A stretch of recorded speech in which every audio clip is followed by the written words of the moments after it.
Okay. All right. We are live, Vanessa and Vince. And lots going on. Vince, you want to go ahead and kick it off? Yeah, we were talking a little bit earlier right before we jumped down here. There's a lot going on in the news right now. A lot of it not real good and really disturbing. Yeah, I'll say. I mean, we've got obviously another killing of an unarmed black men, and that's something that seems to happen with way too much regularity. And I mean, it looked like it was an outright murder to me. I mean, the guy had his knee on his neck forever. We've got the whole Section 230 stuff going on, and then I think you wanted to talk about charter schools if we had time, right? Yeah, that sounds like it'd be a topic for another day, but let's. Yeah. I want to make sure we get a chance to focus on the news that we have going on right now. Okay. And we'll see if we'll see what it takes us and how much time we have. Sounds good. It's a pretty deep topic that's very emotionally driven right now in our society. So I think I don't really want to just brush over it. I want to make sure we take some time to see what's going on and see what we can do to prevent these things from happening in the future and what we can do to get fair justice right now. Sounds like a good plan. Let's jump into it. All right. So I'm sure by now everybody's heard of the situation with George Floyd, where he was murdered by a police officer. Minneapolis, right? Minneapolis, which has caused riots. The aftermath is riots going on, starting out in Minneapolis and in St. Paul, and I'm sure some minor neighborhoods around the area as well. And now a lot of the nation is on edge because peaceful planned protests are scheduled around the country, and they're really hoping that it doesn't escalate into something that's going on in Minneapolis. We're seeing in Detroit, there's just a little bit of backlash going on here during the demonstration. A couple police cars were damaged, but it doesn't seem nearly as bad as the fires and the rioting we've seen in the streets in Minneapolis. But let's dive into the event first that's caused all this. We were talking before we jumped on the air here that this isn't like some neighborhood fight where two people were arguing and one guy was trying to hold them down. This is a trained professional police officer that knew exactly what he was doing, knew where pressure points are. He's been trained in these types of things. And you and Vanessa, with your military experience, know what I'm talking about here. Maybe you can explain it to the rest of the world. Yeah, basically, I just posted a photo to my Twitter handle. I still need to put it up on Facebook and Instagram. But what happened was a police officer detained an unarmed black man for supposedly for forgery. Writing a bad check was what the vendor in the store was worried about. I've never heard of such a crazy thing. You don't get detained and thrown in the cop car, much less than even getting murdered for writing a bad check.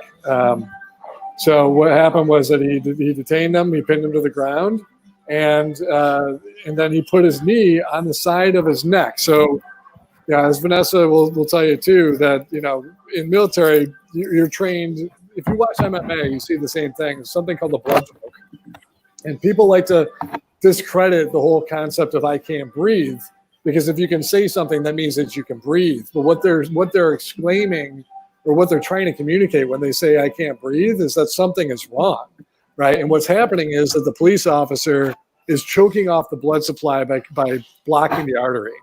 And if you hold that artery on both sides, prevent the blood from getting to the head, you can knock a person out in between 5 and 10 seconds. And if you keep that choked off for about 3 to 5 minutes, you start having brain damage. Anything longer than that, you can actually kill a person. And so this guy was on video for having knelt on another guy on George Floyd's neck, and it was close to, I think, 10 minutes. It was a long time. It's ridiculous. There's no excuse for that whatsoever. None. And I think we ought to call it what it is. I mean, it's murder. I mean, there's no way he could have felt threatened. He had his hands, the police officer had his hands in his pocket while his knee was on this guy's neck, and the guy was struggling to breathe. And he wasn't a threat in any way, shape, or form, and they killed him, and that's just not acceptable. And he needs to be tried in court for murder, because there's a right way to do things and there's a wrong way to do things. And what we just saw was definitely the wrong way. And unfortunately, this is not a one-time incident. This happens over and over and over and over again. And we need we need absolute transparency in policing. We need transparency in government, and we need it across the board, because what's going on in government, specifically for the Black community, but now as a result of the Patriot Act, for everyone in America, we cannot trust our government. So it's but this I don't want to bring the Patriot Act into it too much, but because this is an outrageous circumstance, and and this has been going on particularly for the Black community since the founding of our nation, and it's just now coming to light more because we have video recording devices in our phones. So. But we have technological tools to document and record and share things that are going on in the world now. Right. There's so many layers to this that hopefully we'll get a chance to dive in over the course of this. But it's just downright. I'm at a loss for words. There's so many emotions. That's the best way to describe it. It's infuriating. Infuriating. It's making so people blatant. angry. It's blatant. It's clearly on video just how wrong it is, and it.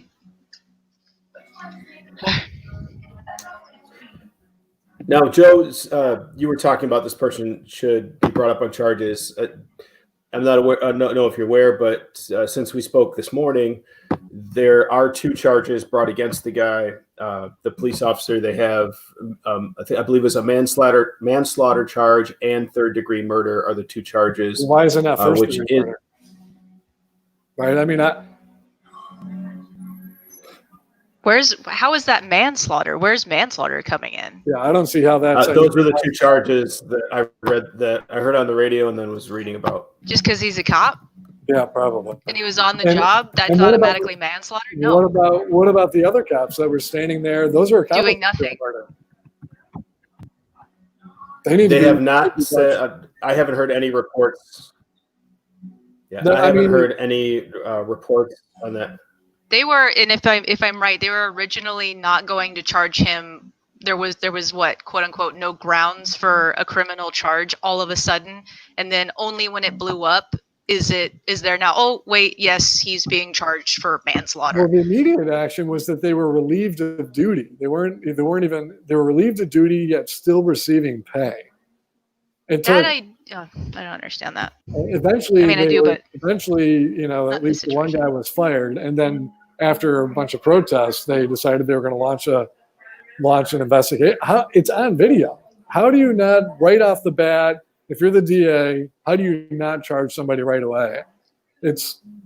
Only until there's riots in the streets do you do the right thing. So let's call a spade a spade. You do the right thing and charge this guy first, as opposed to, oh well, it got internet attention, so we got it now. That's what I don't understand, and that's where I get extra angry for everyone that's going through this hard time right now.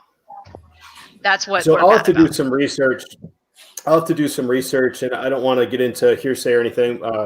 Just from listening to a radio show this morning and doing a little bit of reading, I was on articles. You always got to be careful on where your sources are these days.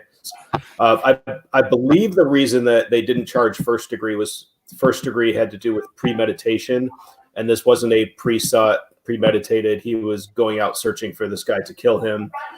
Again, this is not me speaking, but speaking off of what I was reading information wise. I'll have to look up the time frame too that they were talking about in terms of how long he would go to prison. I believe it was 15 years for the 3rd-degree murder, and then we were looking at like another 15 for the manslaughter.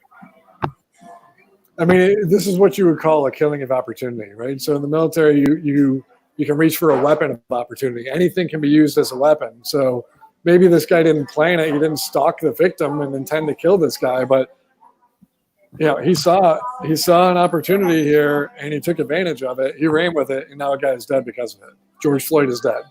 So that's that. I mean, that's not. It's just the whole system is set up like that. This is what initially got me into politics back when I was a kid. Is being a Detroiter like you, Vince. You know, we saw the black community in particular, because Detroit was 90 some odd % black at the time in the 80s and 90s. We were born during the race riot time period. That's right, and the crack epidemic. And in the late 70s. You know, and I asked my parents, well, why is this happening? And the answer was, we don't know, Joe. It's just the way it is. And excuse me, those were 60s. Those are our parents. But I remember there were a lot of racial tensions going on. Yeah, right. Well, the crack epidemic was in the 80s and 90s. Yeah. But this is the reason why I got involved in politics initially. And, you know, that was 30 years ago. Mm-hmm. And I don't know. I don't know if it's gotten worse or if it's just now more out in the open. Vanessa had a good quote earlier on silence being compliance, that some people have just pushed it down and not talked about it. Right. Well, that's not compliance. Complicity is just as bad. It's if you see something happening, and I hate You this need to phrase. speak up.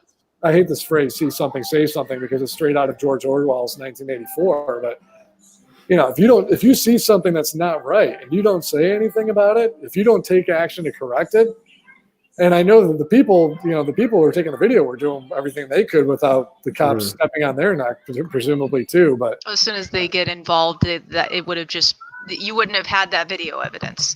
So at that point, that is kind of all you can do when you're in that situation, is obtain the evidence to get future justice.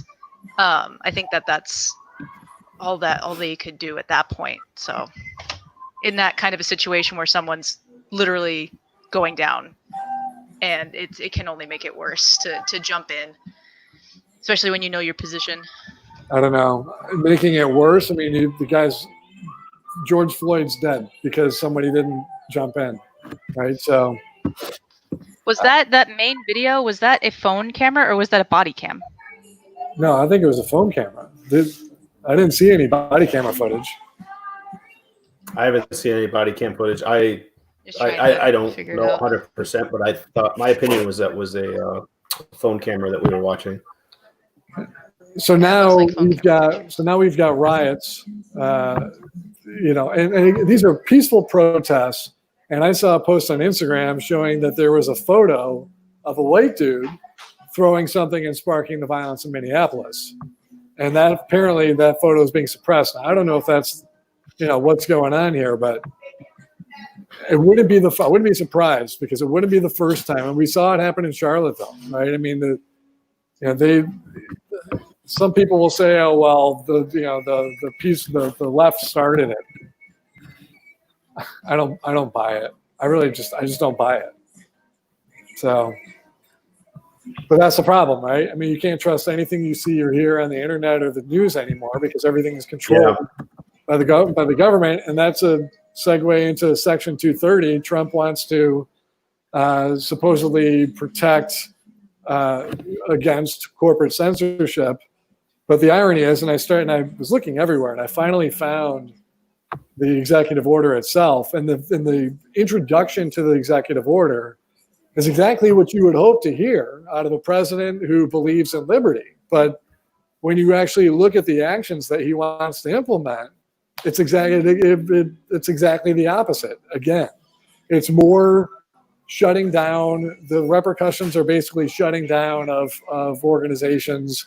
It subjects companies, websites, publish anybody who has a post on the channel. It subjects them to the determination of the state attorneys generals. And why do we need a tribunal? That's effectively what it is. Why don't we just open source it, right? I mean, since when does America trust government? I don't trust government. We shouldn't be trusting government, especially in the context of everything that's going on. And we have the technology to open source everything. Open source the body cameras on the police. have them live stream all the time without exception as soon as you're on duty, right? That way they can't turn them off. And it's live streamed online and people can monitor that. Likewise with government, you can open source the code for Twitter and Facebook and everything else to make sure that their algorithms are not skewing right or left. And once we understand how they're being run, then we won't really need to have as much of their whole, fact checking stuff and a tyrant president running off and saying, "Oh, I'm going to protect your rights," while trampling on the Constitution. I'm really frustrated right now. I'm sorry. I can see your frustration, and it's coming out in just like layer upon layer of deep rooted. What's the word I'm looking for here?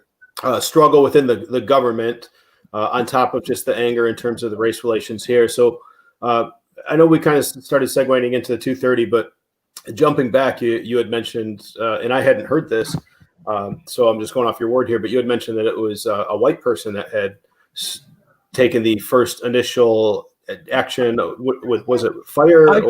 That's a post that I saw on Instagram. I can't say that. Which again, we don't know because it's hard to find real news around here. Right. I have no idea if it's true or not. So let's take a step. Let's start there for a second. That's how stuff happens, though, right? I mean, that's how you turn a peaceful protest into a violent one by basically causing insurrection and having some outsider come in and throw something and blame it on them.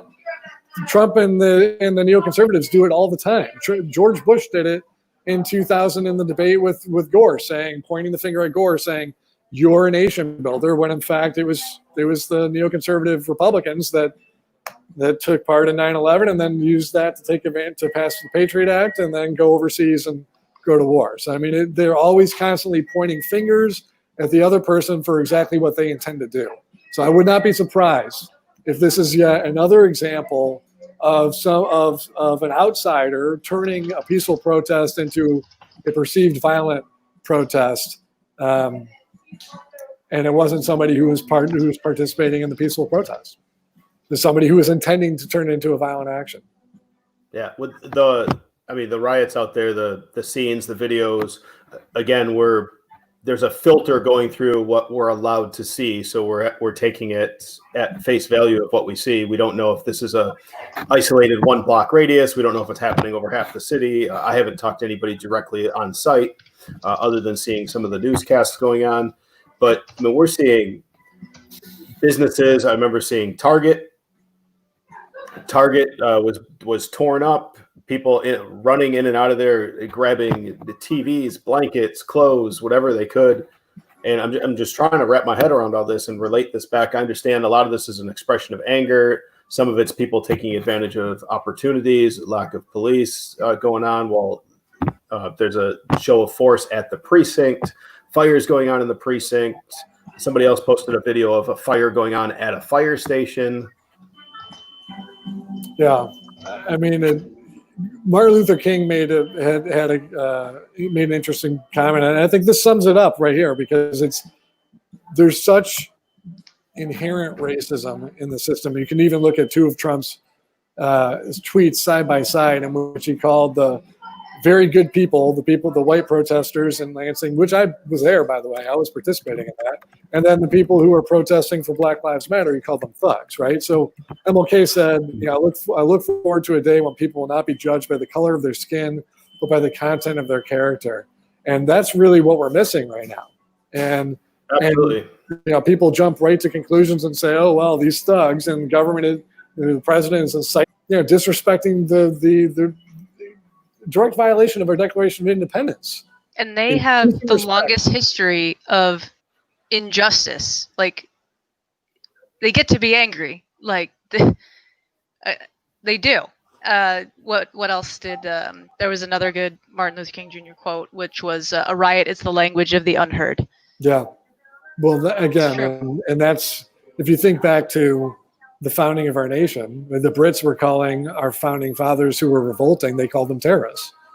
It was another word for it at the time, but it was same concept. Today they would be called terrorists. So, and Vanessa, there's a little bit more to that quote too. If you want to, do you know the rest of that? The idea, though, is Martin Luther King wasn't condoning violence, because I think we all know he didn't like violence. Pretty sure everyone that's been in a history class knows that.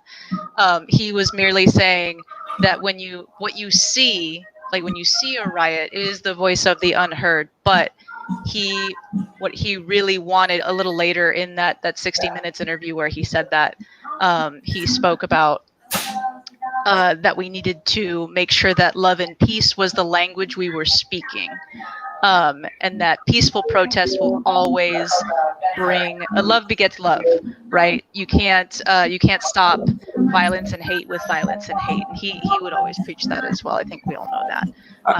But a riot is the voice of the unheard. It's more of an observation, I think, is what he was trying to put forward. We need to listen to what people have to say when there's an injustice in the world. And if we want government to take the right action here, the right step is not more violence. It's not shooting people in the streets. It's like you said, Vanessa, it's listening to what the issue is and actually correcting the problem. And the problem is that the Constitution is not applied evenly to all people in America, not today, nor ever. And that's the real issue. And that's what needs to be fixed.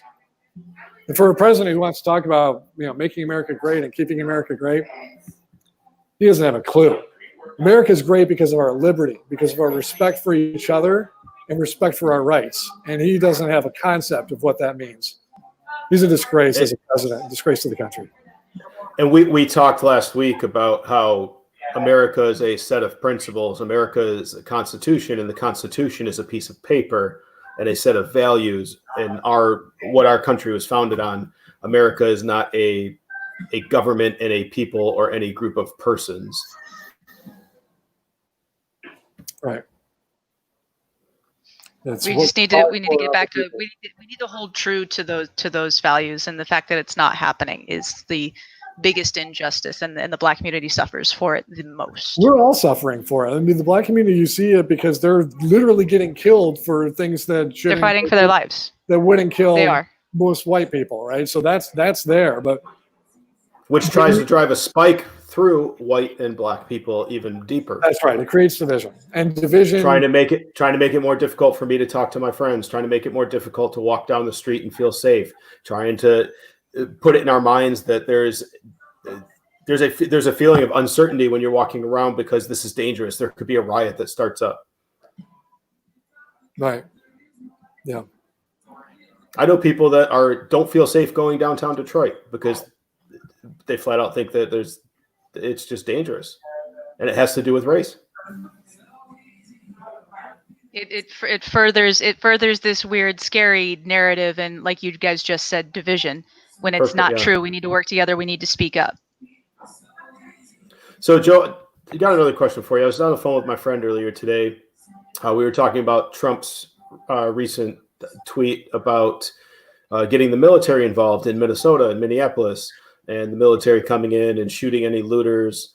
And we know that, Trump, for love him or hate him, he tends to exaggerate and overspeak his mind sometimes.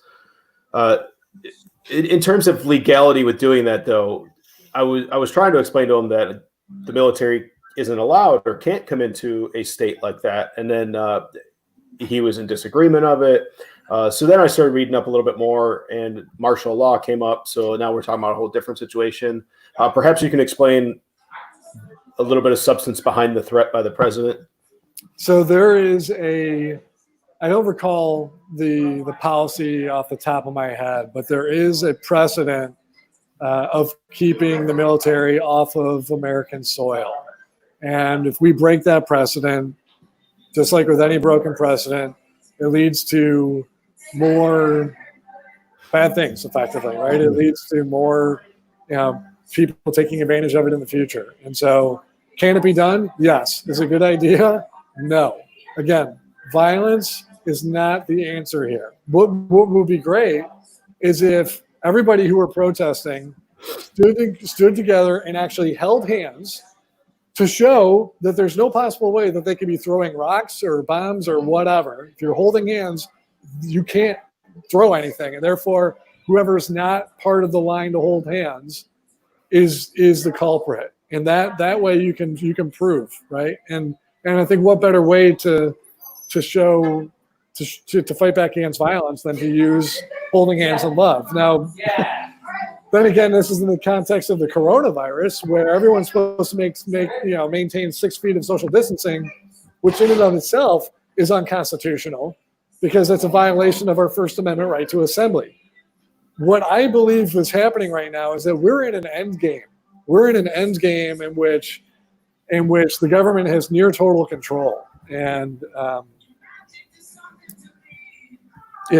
people tell me, Joe, focus on hope. And okay, so I'm trying to think about how I can turn this into a positive.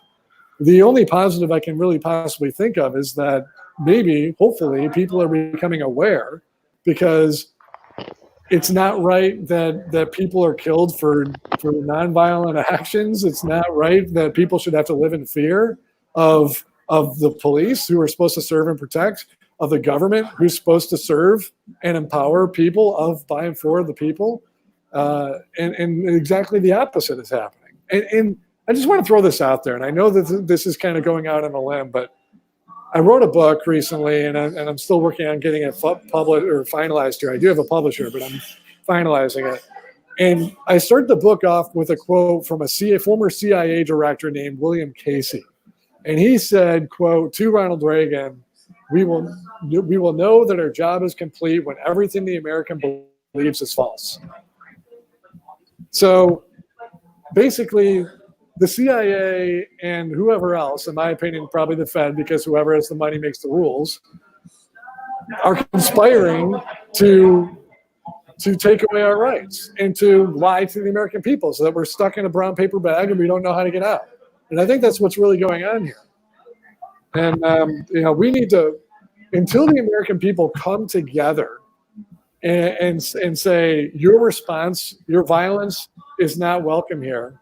And we need to come together and say, you're trying to divide and conquer. We're not going to stand for it. And we know that what you're trying to do is divide and conquer. So we need to say, let's shine a light into the darkness. If you say, if all this stuff is happening, prove it, right? If you say, if you're the president, President Trump, and you're saying that you don't have any financial conflicts of interest and therefore you don't need to show your tax returns, great, prove it. You're a public servant, prove it. In the court of law, you're innocent until proven guilty, supposedly. But when you're a public servant, you need to prove it.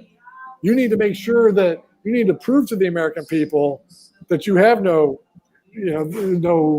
conflicts of interest. And if you do, you need to explain what those are. And the American people shouldn't have to buy something or elect somebody without first knowing what we're getting into. And that's what's going on here. And the elected officials, one after another, are lining up to disenfranchise the American people and subject every single one of us to the same violence that we just witnessed in the past couple of days against George Floyd. It's not, we need to stand together. This is not acceptable under any circumstance. We were talking about character values earlier. I have a group of friends we meet every now and then. It's a little bit kind of faith-based, but we talk a lot about character values and how the faith and character and religion just seem to disintegrate in our society. And I know, not to turn this into a religious conversation now, but that was a big source for me growing up. Learning a lot of values and placed on equality was stemming from religion and from my parents. Not everybody has that in their lives. So what do we do in this time and day and age to promote and teach and really band together and do what you're asking? The hand holding, the sticking together. Is it just a leap of faith and we all at once? When you do something like that, it's really hard to get everybody to follow. Yeah. I mean, Vanessa, you were in the military, right? Yes, sir. You were in the Navy. So how many people did you serve with that had a different religious background? I mean, not asking for a number, but were you exposed to people that have varying religious backgrounds? Almost every religion. Right. And so did you find that there was commonality in terms of what those religions stood for? Oh, yeah. And we would even talk about it all the time. That was I mean, I was on a small ship, so it was like, only maybe 300 people, and maybe spanning the 4 major religions that you can think of right now.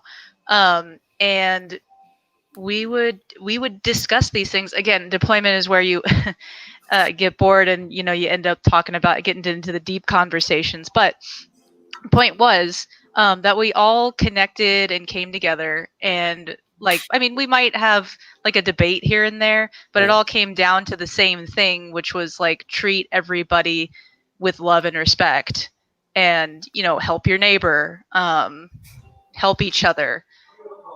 They all came down to essentially the same core values, and we all related to that, and we could all get along essentially. Not to get too kumbaya, but it was very true. That's actually so.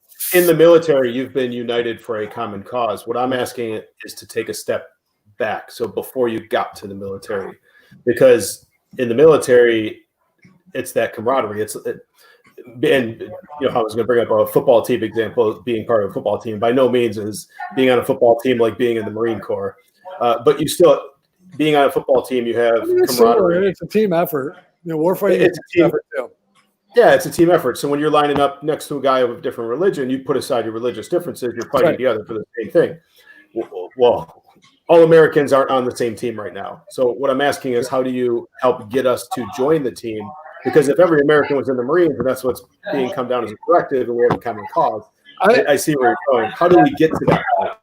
I think it really, and that's an excellent question, by the way, but I think it really starts with making sure that everybody understands what's in not just the Constitution, but the Declaration of Independence and the Bill of Rights. And I think that I think we've forgotten as a nation what we're supposed to be, and we've been entrapped for so long that we're basically just assuming that that's just the way it is and it's always going to be, and that's the way it should be, and that's wrong. What we really ought to be doing is holding our government up to the standard that is set forth in our founding documents, the trinity of founding documents, the Declaration, the Constitution, the Bill of Rights. And if the government fails to meet those standards, then they need to be held accountable, and we need to get them out. The problem is that the two-party system is part of the entrapment, right? So, for example, with the Section 230 stuff. I was just going to segue to that. So, right? So President Trump wants to amend Section 230 and subject basically every internet publisher or platform to be treated as a publisher, in which case they would be subject to the whims of a tribunal made up of the attorney generals from the various states. And that's not trustworthy, right? And so we're going to have to step back here because you're starting to lose me a little bit on some of the technical talk. I'm going to talk you through bringing it down a little bit on some more layman terms to get us on base. So first of all, and I know I've got hundreds of questions going down this path too, just to help educate me here.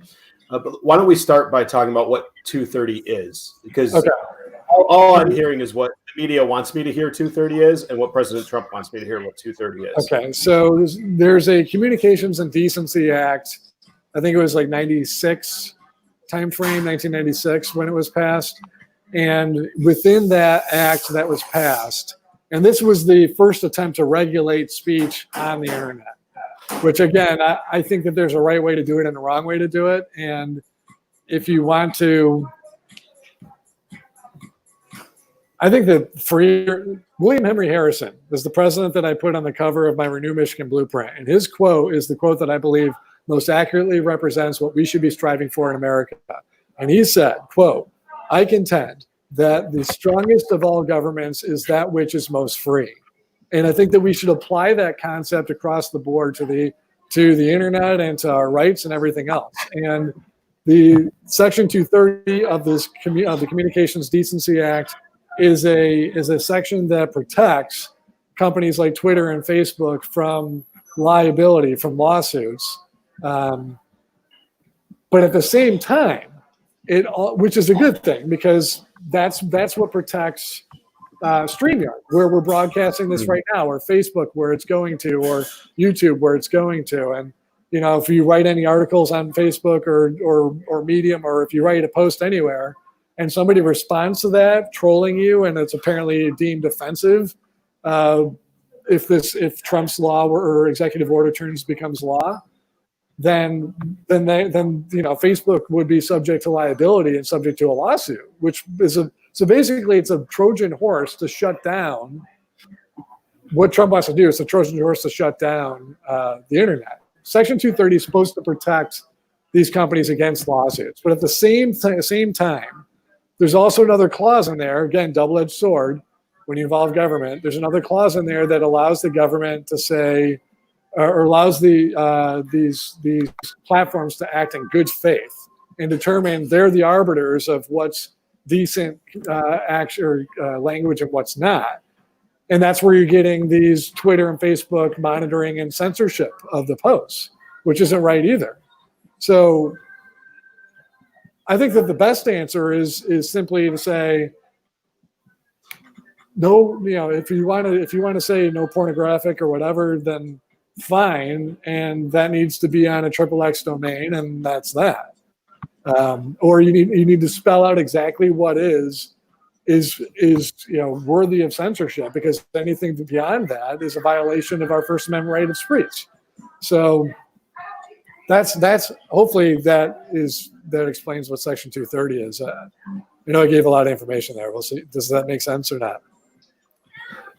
Yes, it does. And I'd like to play a little devil's advocate here, just to give some examples on both sides of the fence and see where we move forward with this. So so what we're really talking about here is freedom of speech.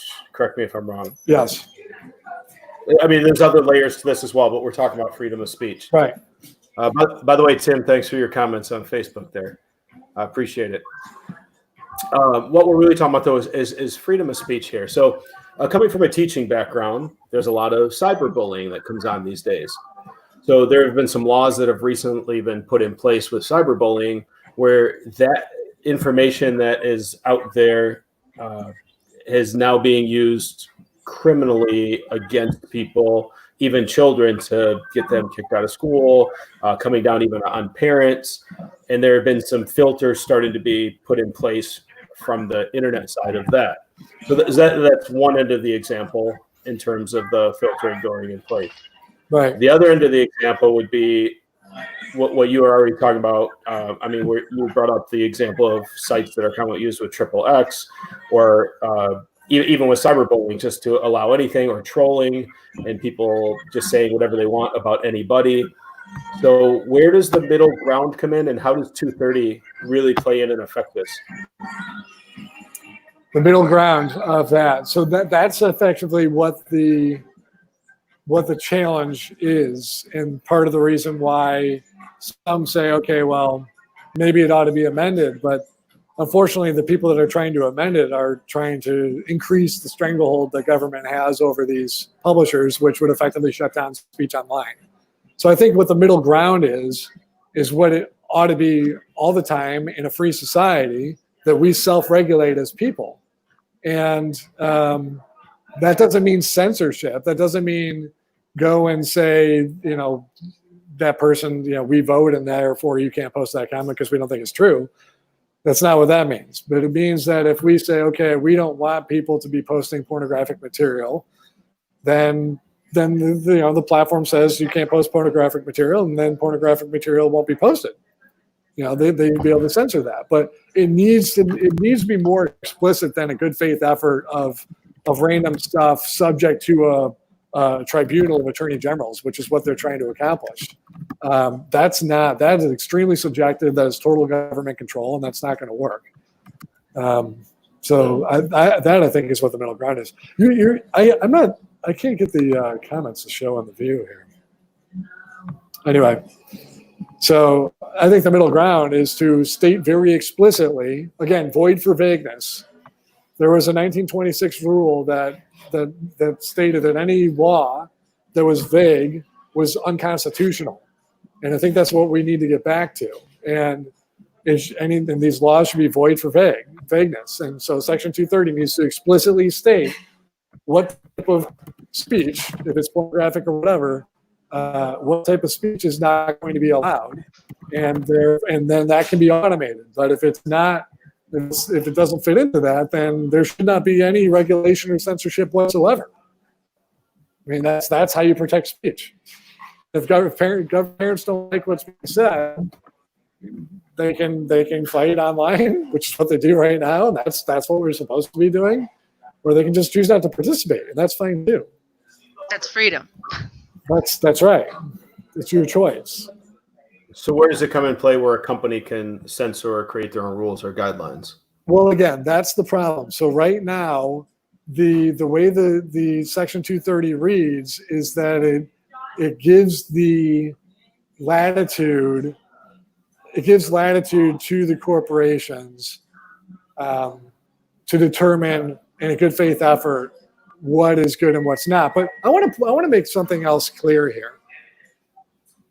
This was not as rampant. The whole fact checking and the censorship of posts and everything else. Two things happened in the last 4 years that this sort of thing wasn't happening to this extent or at all prior to 2016, as far as I know. It might have been happening a little bit, I don't know, but it certainly wasn't as bad as it is now.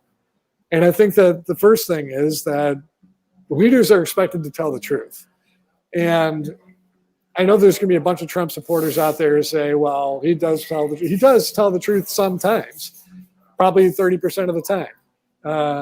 But he's not the only one, right? There were past presidents. Pretty much every politician out there is probably lying to a certain degree because we don't have the ability to hold them accountable. We don't know what's true and what's not because the internet is controlled by 3 corporations and everything runs through Langley, Virginia, which is where the CIA is. So we don't even, that's just not going off on another tangent. But yeah, without jumping into I guess the point I wanted to make was the two things: the lying president, and the second thing is the repeal of the FCC repeal of the fair or of net neutrality, and then the upholding of that repeal as a result of 2 of Trump's Supreme Court justices, Gorsuch and Kavanaugh, which made institutionalized corporate censorship. That specific ruling, which happened, I think it was in 2017. It happened in 2017. When at the end of 2017 is when or was Gorsuch? It was 2017, 2019, somewhere in that time frame. It's on my website, hijackingamerica.com. But in that it was that corporate ruling, Supreme Court ruling, which institutionalized corporate censorship, which gave these corporations the latitude to censor as much as what they're doing right now, which is providing the cover for President Trump to say this is not right. So again, just like the coronavirus, President Trump created the problem so that he now can come in and act like the solution, and act like the savior who's going to solve it. The government is literally creating problems so that they can create supposed solutions so that they can increase their stranglehold over our rights and the American people. That's what's happening. So Trump's put this in context of it's not just about necessarily eliminating all the censorship, but the censorship currently has been allowed with certain protections that are going on. Can you describe those protections? And I'm specifically talking about the judicial branch and the Supreme Court protections. Yeah. So the protections, again, there's multiple layers here. So you've got the repeal of net neutrality and how that allows corporations to censor because of that repeal. The way that was worded, it empowered the corporations to censor speech. So when they did that protection of speech was stripped away. The first layer of that protection was stripped away, and that's the net neutrality portion of it. The second layer of that is in Section 230, and there are two different layers of so-called protection. The first one is protection for the publisher or the platform to not be treated as a publisher, and so that it's not being sued, because technically the person that's publishing the comment is the publisher. This is user-generated content. So you and I and Vanessa are creating this video. We are the users who are generating the content. we are effectively the publisher in this arrangement, not StreamYard. Now, we're using StreamYard as our platform or media to get information out there. It's a tool. That's all it is, right? It's not a newspaper, for example. And that's the comparison that Trump is trying to make, is that he wants to say that Facebook and StreamYard and YouTube are like newspapers, and therefore they need to be held accountable for everything that's said. Now, there is a point, right? Libel and slander should apply to the online forum, and I don't know if it does or not. If it doesn't, then it definitely ought to be, right? But you don't expose, but that again will be between the users, because the users are the publishers here, not YouTube, not Google, not Facebook, not Twitter. With that said, Section 230 also says that it gives these platforms the right to censor through a so-called good faith effort. And that good faith effort is we should not be allowing. And this is where President Trump is so good and so dangerous for American democracy, is that everything he says, there is a lie and a truth. And it all depends on what you choose to focus on. So the truth here is Section 230 does enable corporate censorship through the good faith clause. So we're basically trusting these corporations to pick and choose what's right and what's not right, and then that's how they're applying the fact check and everything else. That's dangerous. At the same time, how President Trump wants to resolve this is really, really, really bad for the American people, because what it would happen is that it would effectively subject every online platform to liability in the court of law, both from the government and from individuals. And all it takes is one troll comment to subject the publisher, the platform rather, as a publisher to liability. And one big enough lawsuit is enough to shut down a company. And so, say goodbye to all the individual publishers of content on the internet. We'd all be forced underground to the dark web.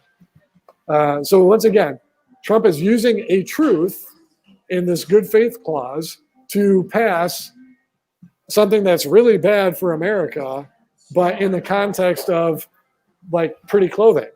He's lying as usual. By telling the truth, he's backing and following it with a lie to try and dupe the American people. Well, it sounds like it's going through one extreme not going from one extreme to another, but it's going to an extreme. And with any extreme, you're going to have consequences that go with it. So by completely eliminating censorship and opening everything up, you're also drastically increasing liability. Well, no, there's a difference here. So there's a difference between a platform and a publisher. So the publisher in a newspaper context is a company that has employees, and therefore it's really easy to control what's published. And that is a scenario in which the publisher literally is a publisher of a newspaper, and the company itself would be liable with certain protections for journalists according to libel and slander laws and that sort of thing. What they want to do is apply that to the internet and Facebook and Twitter, which there's no comparison in terms of the amount of content that's created. You've got an open platform where millions of people around the world, billions literally, are producing content, and Trump is saying you now need to be held accountable for monitoring all of it.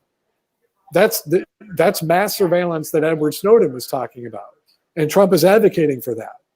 But he's doing it in the context of saying these companies are censoring. Now you've had some personal experience with this, because you've told me before that you've been censored in the past, but you've brought up some specific platforms. So you've been censored by Facebook, I believe. I don't remember what some of the other platforms are that you said. So how does that play into all this? So it's an awful long list. I mean, first off, the people might ask, well, what happened? And the short version of it is, read the book.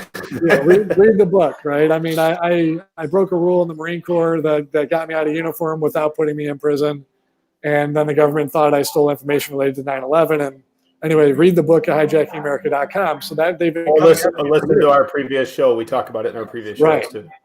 And I plan on putting out more on that as well. But as a result of Patriot Act enabled type of surveillance that Edward Snowden was referring to, and if you want to know about the language, all you have to do is go to the IRS Get My Payment page, and you can see some of the language that's used in the Patriot Act. And they talk about everybody is you have no expectation of privacy in the system without telling you what the system is, et cetera. And that everybody is subject to monitoring, interference, interception of all activities. That's literally the language on the disclaimer on the IRS page. Now, people say, okay, fine, they're just referring to the system. But in the court of law, if you don't explicitly state what it is, then there's no way that you can know that it's limited. One of the ways that the government can interfere with somebody is something as minor as, for example, messing with the quality of a camera that you know has better quality than what you're seeing from me right now, right?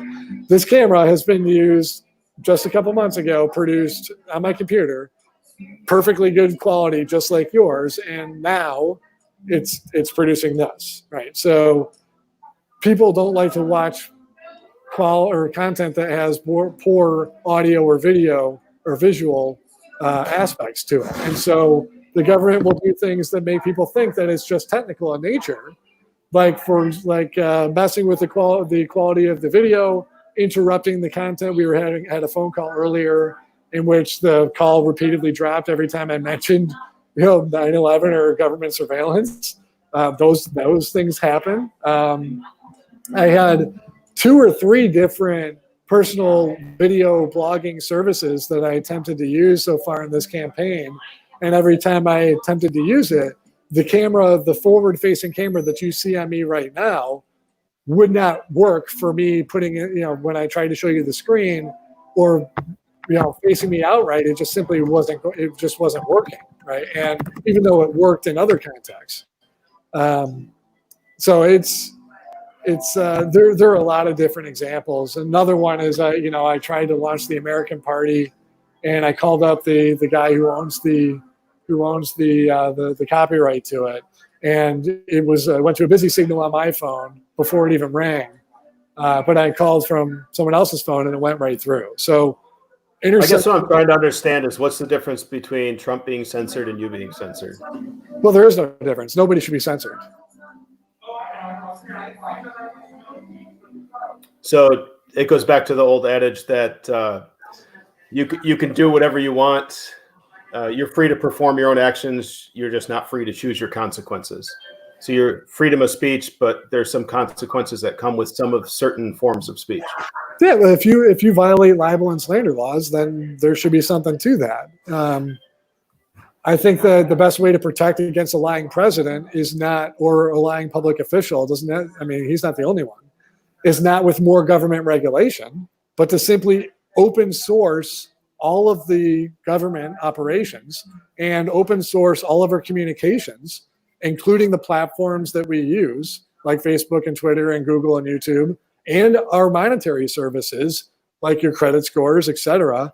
Expose the source and the code that drives that to the world so that we know that we're not being lied to and manipulated. That's the only way to make it, to validate objectively that one thing is true versus another thing being true. That's the only way.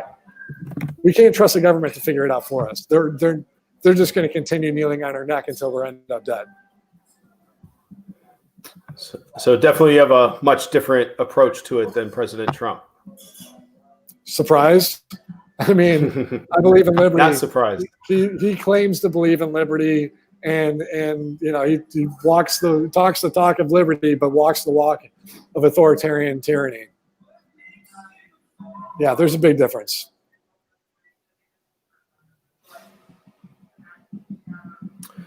Well, as we wrap up here today, I know we covered a lot. Our original topic, we were going to talk some education policy today. We didn't even have time to do that. There's so much going on in the world. My heart goes out to all the people right now that are being affected. We're in the midst of this pandemic, and now we've got all these race riots going on and all these demonstrations. I support all those people out there that want to participate in a peaceful demonstration. I encourage people to really focus on the peaceful part of that demonstration. It's terrible what's going on in the world, but there is a peace. I believe there's a peaceful solution that we can all get to. And we've just scratched the surface on the depth and the history that these feelings and this rage and anger goes back to. But thank you to all those people out there that are trying to do this the right way and get the message across the right way. I agree. And thank you for hosting. I think that if there's one takeaway from this conversation, it's that the government is intentionally dividing the people so that they can increase their stranglehold on the American people and over and around the world as a result of it. And the only way that we're going to get around that is to unite for liberty and to shine a light into the darkness. We can't trust someone else to know the way in the darkness. That doesn't work. Turn the lights on. That's it. Open source everything. Turn the lights on and let us see for ourselves. If they're telling the truth, then they have nothing to hide on that. Turn the lights on. Open source everything. But let America shine like the beacon on the hill that it's supposed to be. If we all hold hands and keep our faith as we walk towards the light, that's right. It'll be okay too. Yeah. Well, that supposedly that happens after you're dead. And I personally don't believe that we should be waiting until we're dead to see the light. We can turn the lights on now and hold government accountable for the words that are written in our Declaration of Independence, the Constitution of the United States, and our Bill of Rights, and any attempt whatsoever to undermine any one of those documents needs to be rejected thoroughly. And that's a big part of the reason why I'm running as an independent, because neither of the two parties is offering a way out of this mess. And as it stands right now, I'm in Tennessee. 275 signatures are required to get on the ballot here. And I will need a running mate for Tennessee. The running mate can be different by state. But I'll be working on getting those signatures. And because if you get just a handful of states, we can hang the election, send it to Congress, and hopefully they get on board with splitting it down the middle with a bipartisan cabinet, and we restore liberty in America by ending the Fed, going green instead, legalizing cannabis, and open sourcing the government by passing the Void for Vagueness Amendment, so that every American knows that what's happening in America is what's supposed to be happening in America, and we don't have to trust the government. We can verifiably say, because everything's exposed to public view, that this is the way it's supposed to be. And that's the only way. We've got to shine a light into the darkness. I was just saying that Americans need to start holding themselves accountable for their actions too. That's all. Well, that's true. Joe, thank you. Thanks for joining us today. Until next week, good luck in your campaign in Tennessee. Sounds good. Thanks, Vince. Yep. Okay.